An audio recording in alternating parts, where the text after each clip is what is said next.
Assalamualaikum warahmatullahi wabarakatuh. Salam persaudaraan. Adik-adikku calon warga, sebelum kita lanjutkan pembahasan mengenai pernapasan PSHT, perlu saya ingatkan kembali bahwa waktu terus berjalan dan waktu pengesahan semakin dekat. Sudah tentu kalian sibuk banget, apalagi yang masih sekolah. Tentu banyak waktu yang dibutuhkan.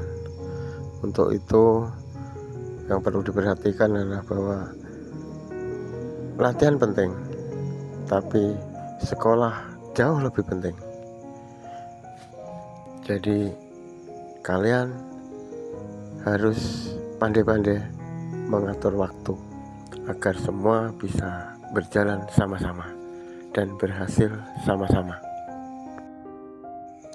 Baiklah, kali ini kita bahas mengenai pernapasan.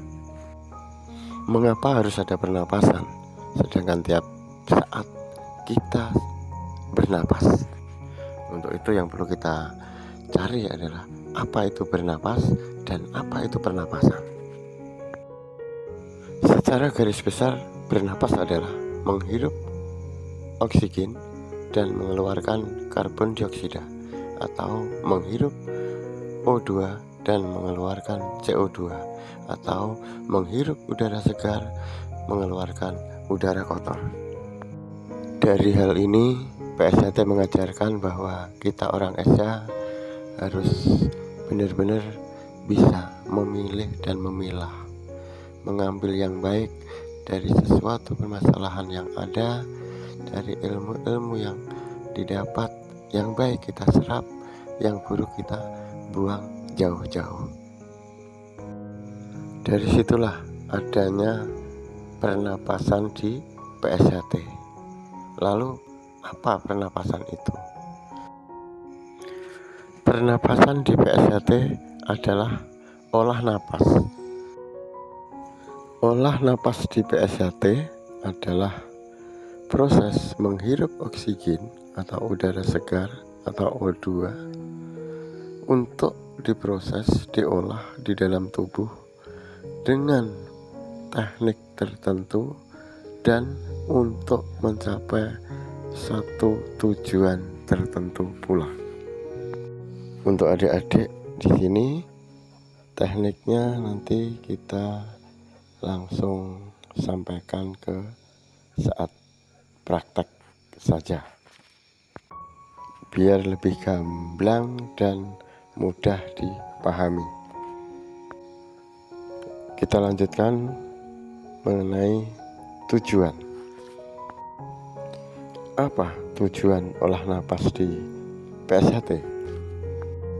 Tujuan pernapasan di PSHT secara garis besar ada dua. Yang pertama yaitu untuk kebugaran atau kesehatan tubuh kita.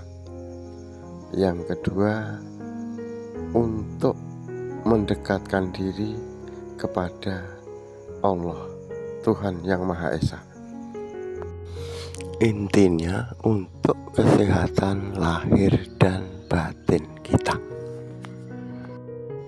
Untuk kesehatan lahir, tubuh kita akan menjadi segar, bugar, fresh dengan pergantian udara yang bagus. Untuk kesehatan batin kita, tentu kita selalu dekat dengan Allah, Tuhan yang Maha Esa.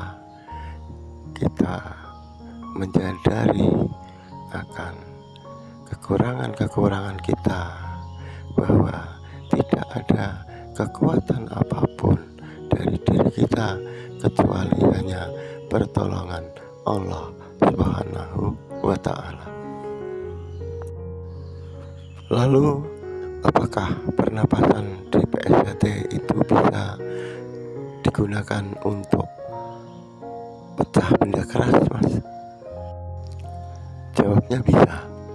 Bahkan tingkatan pernapasan di PSHT itu lebih tinggi dari sekedar tenaga dalam. Kenapa di PSHT tidak boleh diajarkan itu, Mas? Ya, karena itu ajaran. Ajaran di PSHT tidak boleh merusak. Nah, jadi PSHT itu organisasi sosial. Daripada dirusak, batako, bata merah, gorong-gorong, batu es, dihancurkan, dirusak, lebih baik disedekahkan, disumbangkan ke orang-orang yang membutuhkan. Itulah ajaran PSHT. Yang kedua, PSHT mengajarkan persaudaraan. Jadi filosofinya memecah benda keras, menghancurkan, itu akan berdampak kepada hancurnya sebuah persaudaraan. Kenapa bisa begitu? Ya, karena mereka akan merasa paling hebat, merasa paling kuat, sehingga saudaranya yang tidak ikut belajar itu, tidak bisa itu, akan dianggap lemah, akan diremehkan, sehingga hubungan persaudaraan itu semakin renggang. Ini nyata ya. Ketika ada satu saudaranya yang tidak ikut, itu dianggaplah lepas dari persaudaraannya, bukan anggotanya, bukan kelompoknya. Itulah Esya mengajarkan tidak boleh sombong. Jadi ketika itu tidak diajarkan,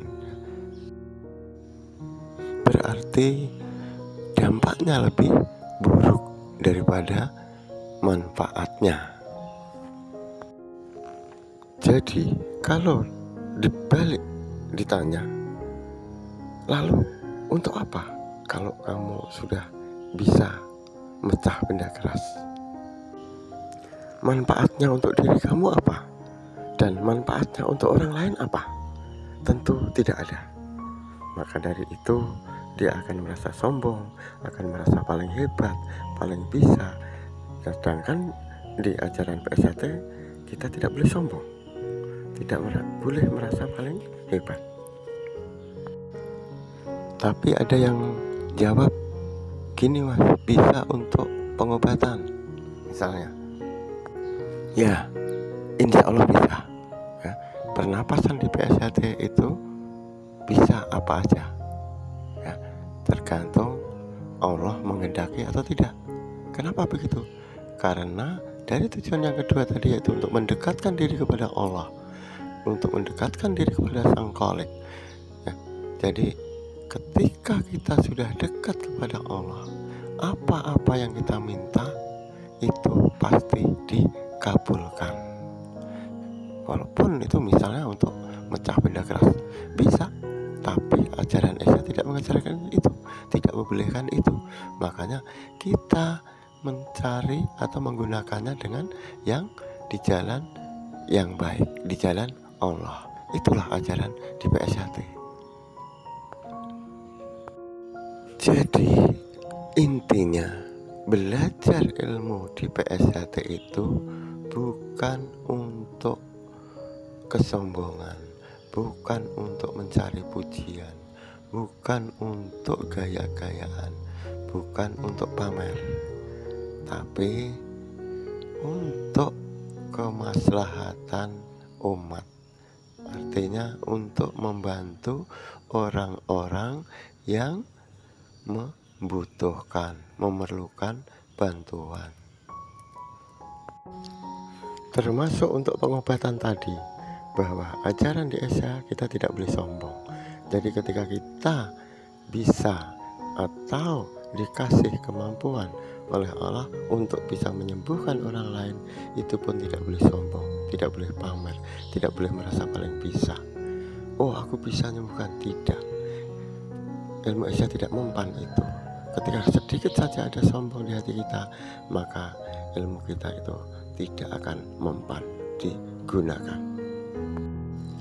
Jadi DSA itu adalah ilmu yakin.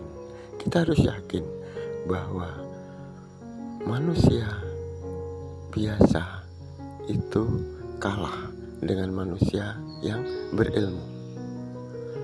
Manusia yang berilmu itu kalah dengan manusia yang keterima lakune.